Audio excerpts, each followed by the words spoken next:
ప్రజల పక్షం మైనైట్ న్యూస్ కి స్వాగతం. ముందుగా హెడ్లైన్స్. మదనపల్లిలో అట్టహాసంగా ప్రారంభమైన మహానాడు వేడుకలు. తెదేపా జెండాను ఆవిష్కరించి 10 క్లస్టర్ల మహానాడు వేడుకలలో పాల్గొన్న ఎమ్మెల్యే.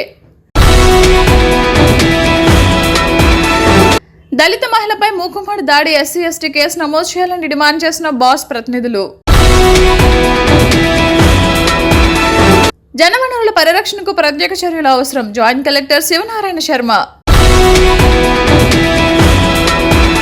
భూ కబ్జాదారుల వేధింపుల నుండి మా భూములను కాపాడండి. సందరెడ్డి గారిపల్లి పంచాయతీ గ్రామస్తులు. డీటెయిల్స్ చూస్తే స్వర్గీయ నందమూరి తారక రామారావు 104వ జయంతిని పురస్కరించుకుని ప్రతి ఏడాది నిర్వహించే మహానాడు వేడుకలు ఈ ఏడాది వినూత్నంగా ముఖ్యమంత్రి చంద్రబాబు నాయుడు ఆదేశాలతో వర్చువల్ డిజిటల్ విధానాల్లో క్లస్టర్ల ఇన్ఛార్జీల ఆధ్వర్యంలో నేడు అత్యంత వైభవంగా నిర్వహించారు. మదనపల్లి నియోజకవర్గ పరిధిలో 10 క్లస్టర్ల ఇన్ఛార్జీల ఆధ్వర్యంలో నిర్వహించిన వేడుకలలో ఎమ్మెల్యే షాజహాన్ బాషా, మహానాడు పరిశీలకులు నెట్టెం వెంకటేష్లు పాల్గొని కార్యకర్తలను ఉత్తేజపరిచారు. ఉదయం పరిణయ ఫంక్షన్ హాల్లో నిర్వహించిన మహానాడు వేడుకలలో పాల్గొన్న ఎమ్మెల్యే షాజహాన్ బాషా మొదటిగా టీడీపీ జెండాను ఆవిష్కరించారు. అనంతరం ఎన్టీఆర్ విగ్రహానికి పూలమాల వేసి ఘనంగా నివాళులు అర్పించిన అనంతరం కార్యక్రమాన్ని ప్రారంభించారు. 2వ వార్డు పరిధిలోని మంజునాథ్ కాలనీలో స్థానిక తెలుగుదేశం పార్టీ నేతలు రఘుపతి నాయుడు ఆధ్వర్యంలో నిర్వహించిన జెండా ఆవిష్కరణ కార్యక్రమంలో ఎమ్మెల్యే పాల్గొని తెదేపా జెండాను ఆవిష్కరించారు. అనంతరం జీనత్ ఫంక్షన్ హాల్లో నిర్వహించిన మహానాడు వేడుకలలో పాల్గొని కార్యకర్తలను ఉత్తేజపరిచారు. రామారావు కాలనీ శ్రీరస్తు కళ్యాణ మండపంలో క్లస్టర్ ఇన్ఛార్జ్ రాజ్ కుమార్ ఆధ్వర్యంలో నిర్వహించిన మహానాడు వేడుకలలో ఎమ్మెల్యే పాల్గొని ఎన్టీఆర్ చిత్రపటానికి పూలమాలలు వేసి నివాళులు అర్పించారు. అనంతరం ఈశ్వరమ్మ కాలనీలో జీనత్ కళ్యాణ మండపంలో క్లస్టర్ ఇన్ఛార్జ్ మాకినేని చంద్రశేఖర్ నాయుడు ఆధ్వర్యంలో నిర్వహించిన కార్యక్రమంలో పాల్గొని ప్రసంగించారు.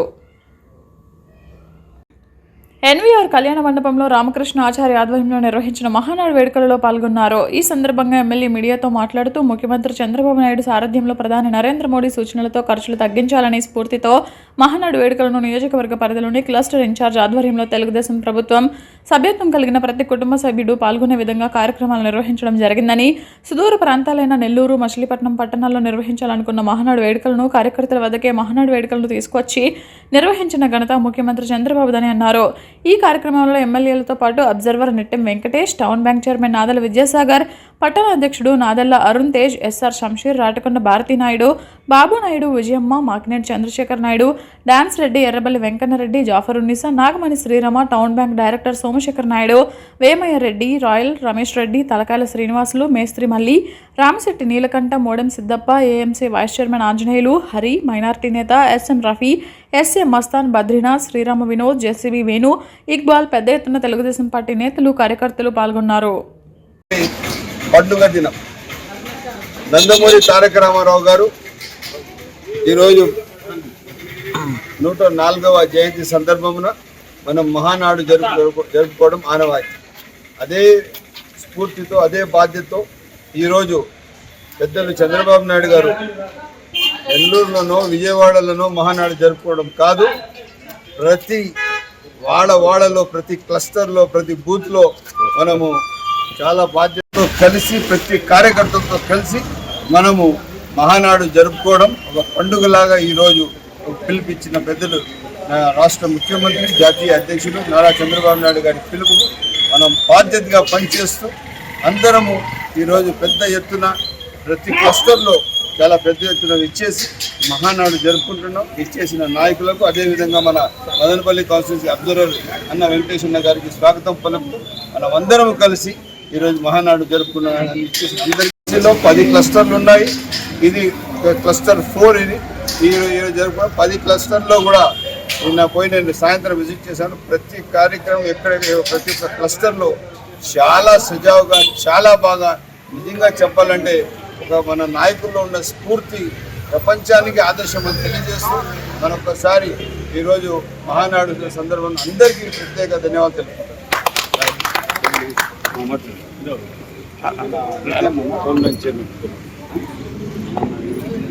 అన్న ఆయమ్మ నీ దగ్గర కాదు, అన్న దగ్గర ఇచ్చేసి పట్టుకో, ఇట్లా ఇట్లా పట్టుకుంటాను కొంచెం పైకి. ఈరోజు మహానాడు మదనపల్లి పట్టణంలో 4 క్లస్టర్ నందు ఘనంగా జరుగుతున్నది. ఎన్వీఆర్ కళ్యాణ మండపం నందు, శ్రీరస్తు కళ్యాణ నందు మరియు జీనస్ ఫంక్షన్ హాల్ నందు, అదేవిధంగా పర్ణియా ఫంక్షన్ హాల్ నందు మదనపల్లికి సంబంధించిన 4 క్లస్టర్లలో తెలుగుదేశం పార్టీ పండుగ వైభవంగా జరుగుతున్నది. రాబోయే రోజుల్లో తెలుగుదేశం పార్టీ ప్రజలందరికీ ఎలా ఉపయోగపడాలి, ప్రజలంతా సంతోషంగా ఉండాలంటే తెలుగుదేశం పార్టీ ఎలా విధి విధానాలు ఈరోజు రేపు మహానాడులో తీర్మానాలు చేస్తారు. అదేవిధంగా ఆ రోజు స్వర్గీయ ఎన్టీఆర్ గారు ఈ రాష్ట్రానికి ముఖ్యమంత్రి అయ్యి పేద బలహీన వర్గాలకు అందరికీ కూడా అండగా నిలిచారు. అదే పార్టీలో చంద్రబాబు నాయుడు గారు ఈరోజు అదే పార్టీ 3.0 మన లోకేష్ అన్న గారు కూడా యువతందరికీ కూడా ఉద్యోగ అవకాశం కల్పించే విధంగా చేస్తున్నారని ప్రతి సంవత్సరం కూడా మహానాడు కార్యక్రమాలు ఆ రోజుల్లో 1982లో స్వర్గీయ నందమూరి తారక రామారావు గారు తెలుగుదేశం పార్టీ వ్యవస్థాపకులు ఆ రోజు పార్టీ పెట్టడము, ఆ రోజుల్లో 30 సంవత్సరాల కాంగ్రెస్ పరిపాలన దించేదానికి ఈ రాష్ట్రంలో ఉమ్మడి ఆంధ్రప్రదేశ్లో 9 మాసాలు తిరిగి అధికారం వచ్చిన పార్టీ ఏకైక పార్టీ తెలుగుదేశం పార్టీ. ఆ రోజు నుంచి 27, 28, 29వ తారీఖుల్లో మహానాడు కార్యక్రమము జరుగుతూనే ఉన్నది. ఈసారి కేంద్ర ప్రభుత్వము మోడీ నాయకత్వంలో ఉమ్మడి ప్రభుత్వంలో ఖర్చులు తగ్గించాలనే ఉద్దేశంతో ఆ రోజు నుంచి మహానాడు కార్యక్రమం రామారావు గారి అనంతరం నారా చంద్రబాబు గారు ముఖ్యమంత్రి కావడం, తమ పూర్వీకుల కాలం నుండి సాగు చేసుకుంటున్న వ్యవసాయ భూములను అక్రమంగా కబ్జా చేయడానికి కొందరు వ్యక్తులు దౌర్జన్యాలకు, రౌడీయిజానికి పాల్పడుతున్నారని, వారి నుండి తమకు రక్షణ కల్పించి న్యాయం చేయాలని కురుబలకోట మండలం సందరెడ్డిగారిపల్లి పంచాయతీ పరిధిలోని ఎర్రజైనవారిపల్లి గ్రామ బాధితులు ఆవేదన వ్యక్తం చేశారు. బుధవారం మదనపల్లి ప్రెస్ క్లబ్ లో బాధితులు మీడియా సమావేశం నిర్వహించారు. ఈ సందర్భంగా బాధితులు మాట్లాడుతూ ఎర్రజైనవారిపల్లి గ్రామంలోని సర్వే నెంబర్ 605-1, సర్వే నెంబర్ 677 తదితర పరిధిలోని సాగు భూములను దాదాపు 100 సంవత్సరాలకు పైగా వారసత్వంగా సాగు చేసుకుంటూ జీవనం సాగిస్తున్నామన్నారు. పూర్తిగా వ్యవసాయంపైనే ఆధారపడి బతుకుతున్న తమను 2023 సంవత్సరం నుండి కొందరు స్థానిక కబ్జాదారులు వారి అనుచరులతో కలిసి తీవ్ర ఇబ్బందులకు గురి చేస్తున్నారన్నారు. రాజకీయ అండదండలతో దౌర్జన్యాలు చేస్తూ చట్టబద్ధమైన హక్కులు లేకపోయినా తమ వ్యవసాయ భూములను అక్రమంగా స్వాధీనం చేసుకోవాలని చూస్తున్నారని తెలిపారు. ఈ భూ వివాదానికి సంబంధించి ఇప్పటికే తాము న్యాయస్థానాన్ని ఆశ్రయించామన్నారు. న్యాయస్థానంలో వివాదం పెండింగ్లో ఉన్నప్పటికీ సదరు వ్యక్తులు నిబంధనలకు విరుద్ధంగా ప్రవర్తిస్తూ తమపై దౌర్జన్యం చేస్తున్నారన్నారు. గతంలో కూడా ఈ వివాదాల నేపథ్యంలో ముదివేడు పోలీస్ స్టేషన్లో కేసులు నమోదయ్యాయని బాధితులు గుర్తు చేశారు. తాము కేవలం వ్యవసాయం నమ్ముకుని బతికే సాధారణ రైతులమని, కబ్జాదారుల దౌర్జన్యాలు తట్టుకోలేక న్యాయం కోసం చట్టబద్ధంగా పోరాడుతున్నామని స్పష్టం చేశారు. ఉన్నతాధికారులు స్పందించి తమ ప్రాణాలకు, భూములకు రక్షణ కల్పించాలని బాధితులు కోరారు. ఈ కార్యక్రమంలో గ్రామస్తులు బాలకృష్ణారెడ్డి, రెడ్డప్పరెడ్డి, సుధాకర్ రెడ్డి, సావిత్రి, భాస్కర్ రెడ్డి, వెంకటరామరెడ్డి తదితరులు పాల్గొన్నారు. మా కుటుంబం ఎట్లాడదనేది మేము ఇన్నేళ్ళ నుంచి ఎట్లున్నామనేది 2023 నుంచి ఈ పరిస్థితి మాకు మా ఎర్రజైనవారిపల్లి గ్రామంలో 2023 నుంచి మాకు ఈ పరిస్థితి వస్తుంది. అంతకుముందు ఎప్పుడు కానీ భూముల గలాట్లు కానీ ఊరికి ఒక పల్లెలో ఒకరికొకరు గలాట్ పడేది కానీ అట్లాంటి ఏ సమస్య లేవు. ఈ 2023 నుంచి ఎప్పుడైతే ఆ రెడ్డమ్మ అనుచరులు రెడ్డమ్మ ఎర్రజైనవారిపల్లి రెడ్డమ్మ అనే అమ్మ ఆయన వెనకాల అనుచరులు ఉన్నారు. వీళ్ళు భూకబ్జదారులు ఎర్జన్ రెడ్డమ్మ వెనకింటి భూకబ్జదారులు ఉన్నారు. పేర్లు రాపూరి అమర్నాథ్ రెడ్డి, కళ్యాణ్ డాబా యజమాని ఆయన. ఆయన ముందరండి ఇవన్నీ నడిపిస్తున్నాడు. ఆయన ముందర పెట్టి వెనకాలంటే ఆయన నడిపిస్తున్నాడు. దీన్ని మేము పూర్తిగా చెప్తాన్నాం. మా భూమి కబ్జా అయింది 2023లో. ఆ ఎర్జన్ రెడ్డమ్మ అనే ఆమె మా భూమి కబ్జా చేసి ఆ మనుషులు పిలుచుకొచ్చి ఆయనకి అమ్మినది. ఆ రోజు ఆయన కూడా చెప్పినది మా భూమి కాదు ఇది, కానీ మీకు అమ్ముతానమ్మ, వాళ్ళకి అమ్మేసినామని. అప్పుడు ఎందుకు మా భూమి కాదన్నప్పుడు నువ్వు ఎందుకు అమ్మినావమ్మా అని అడిగినా నేను. అడిగితే నాకు తెలియదన్నా దౌర్జన్యంగా పిలుచుకొచ్చుకొని రాపించుకున్నాడు అని చెప్పింది. దౌర్జన్యం చేసి రాపించుకున్నాడు అని చెప్పింది. అప్పుడు నేను కూడా అడిగిన, దౌర్జన్యం చేసి మీరు ఎట్లా రాయిస్తారు అని అడిగినా. రాయిస్తారని అడిగితే అప్పుడు ఏం చెప్పింది, ఏమన్నా మమ్మల్ని బెదిరించినాడు రాపించుకున్నాడు అని చెప్పింది.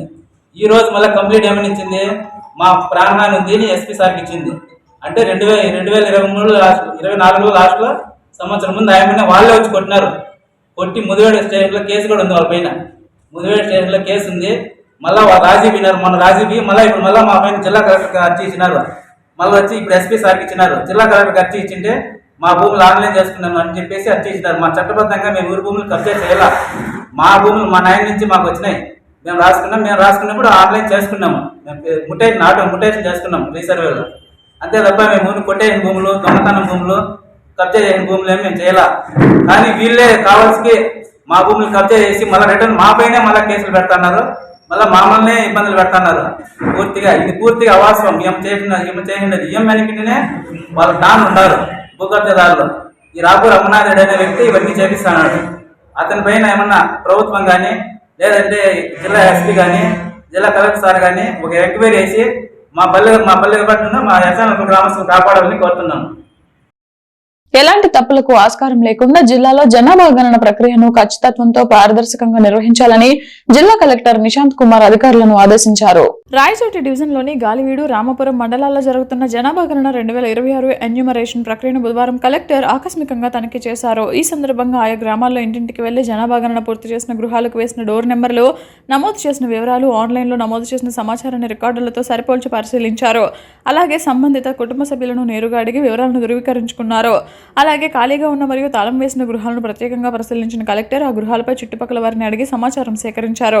మండలాల్లో నమోదైన ఖాళీ తాళం వేసిన గృహాలపై మరోసారి పునః పరిశీలన నిర్వహించి అవసరమైతే సమాచారాన్ని తిరిగి నమోదు చేయాలని అధికారులను ఆదేశించారు. డిస్క్రిపెన్సీలు గుర్తించిన ప్రాంతాల్లో 4 రోజులలోపు పూర్తి స్థాయిలో సవరణలు చేపట్టాలని సూచించారు. ఎటువంటి ఇల్లు లేదా సంస్థలు జనాభా గణనలో మిస్ కాకుండా పూర్తి స్థాయిలో నమోదు చేయాలని ఆదేశించారు. ఈ కార్యక్రమంలో ఆర్డీఓ శ్రీనివాస్, తహసీల్దార్లు భాగ్యలత, వెంకటేష్లు, ఆర్ఐలు, బిఎల్ఓలు, ఎన్యూమరేటర్లు తదితరులు పాల్గొన్నారు. నిమ్మనపల్లి మండలం రెడ్డివారిపల్లి గ్రామ పంచాయతీలో చేపడుతున్న జలధార పనులను మంగళవారం జాయింట్ కలెక్టర్ శివనారాయణ శర్మ క్షేత్రస్థాయిలో పరిశీలించారు. ఈ సందర్భంగా ఎంపీడీఓ, తహసీల్దార్, ఏపీఓ, ఇరిగేషన్ ఏఈ మరియు ఫీల్డ్ సిబ్బందితో కలిసి జరుగుతున్న పనుల పురోగతి, నాణ్యత, నీటి నిల్వ మరియు సరఫరా ఏర్పాట్లను పరిశీలించారు. గ్రామీణ ప్రాంతాల్లో భూగర్భ జలాల సంరక్షణకు జలధార కార్యక్రమం ఎంతో ఉపయోగకరమని పేర్కొన్నారు. పనులను నిర్దేశిత ప్రమాణాలకు అనుగుణంగా పూర్తి చేసి ప్రజలకు దీర్ఘకాలిక ప్రయోజనం కలిగేలా చర్యలు తీసుకోవాలని అధికారులకు సూచించారు. అనంతరం నిమ్మనపల్లిలోని బహుదా డ్యాంను జాయింట్ కలెక్టర్ సందర్శించారు. తహసీల్దార్ నిమ్మనపల్లి మరియు ఇరిగేషన్ ఏఈలతో కలిసి డ్యాం పరిస్థితి, నీటి నిల్వ సామర్థ్యం, కాలువల పరిస్థితి తదితర అంశాలను పరిశీలించారు. వర్షాకాలాన్ని దృష్టిలో ఉంచుకుని నీటి వనరుల సంరక్షణ, నిర్వహణపై ప్రత్యేక దృష్టి పెట్టాలని అధికారులను ఆదేశించారు. జిల్లాలో జల వనరులను సమర్థవంతంగా వినియోగించడంతో పాటు గ్రామీణ ప్రాంతాల్లో నీటి సమస్యలు తలెత్తకుండా ముందస్తు చర్యలు చేపట్టాలని జాయింట్ కలెక్టర్ సూచించారు. ఈ కార్యక్రమంలో సంబంధిత శాఖల అధికారులు, ఫీల్డ్ సిబ్బంది తదితరులు పాల్గొన్నారు. తమ పరిసరాల్లో ఉన్న ఒకే ఒక్క దళిత కుటుంబాన్ని తరిమేయాలన్న అక్కసుతో తీవ్రమైన కుల వివక్ష చూపుతూ మహిళపై మూకుమ్మడి దాడి చేసి తీవ్రంగా గాయపరిచారు. ఈ సంఘటన మంగళవారం రాత్రి కురుబలకోట మండలంలో జరిగింది. బాధితురాలు పోలీసులకు ఇచ్చిన ఫిర్యాదు మేరకు మండలంలోని ముదివేడుకు చెందిన లేటు నర్సప్ప భార్య రాజమ్మ కుటుంబం ఉన్న వీధిలో అగ్రవర్ణాల వారు ఉంటున్నారు. రాజమ్మ భర్త చనిపోయినప్పటి నుంచి రాజమ్మను, ఆమె పిల్లలను అగ్రవర్ణాలకు చెందిన షాహీనా, అఫ్జల్, నసీబ్, అరుణ, మధుసూదన్ రెడ్డిలు కులం పేరుతో దూషిస్తూ వివక్ష చూపుతున్నారు. దళితురాలని విధవ అని మా ఇంటి ముందు వెళ్లకూడదంటూ తీవ్ర ఇబ్బందులు పెట్టసాగారు. ఈ క్రమంలో రాజమ్మ ఇంటికి దారి లేకుండా మూసివేసేందుకు అఫ్జల్ కుటుంబ సభ్యులు గోడ కట్టే ప్రయత్నం చేశారు. దీంతో గోడ కట్టనీయకుండా రాజమ్మ అడ్డుకుంది. ఆగ్రహించిన అగ్రవర్ణాల వారు రాజమ్మపై మూకుమ్మడి దాడి చేసి చితకబాదారు. గాయపడిన బాధితురాలని కుటుంబ సభ్యులు మదనపల్లి ప్రభుత్వ ఆసుపత్రికి తరలించారు. పరీక్షించిన వైద్యులు ఆసుపత్రిలో చేర్చి చికిత్స అందిస్తున్నారు. ఎస్సీ, ఎస్టీ కేసు నమోదు చేయాలి. దళిత మహిళపై దాడి జరిగిన సమాచారం అందుకున్న భారతీయ అంబేద్కర్ సేన ఆమెకు అండగా నిలిచింది. బాస్ రాష్ట్ర అధికార ప్రతినిధి ముత్యాల మోహన్ ప్రభుత్వ ఆసుపత్రికి చేరుకుని రాజమ్మను పరామర్శించారు. అనంతరం ఆయన మీడియాతో మాట్లాడుతూ స్వాతంత్ర్యం సిద్ధించి నేటికి 79 ఏళ్లు అవుతున్నా ఇంకా కుల వివక్ష పోలేదన్నారు. రాజమ్మపై దాడి చేసిన వారిపై ఎస్సీ, ఎస్టీ అట్రాసిటీ కేసు నమోదు చేయాలని డిమాండ్ చేశారు.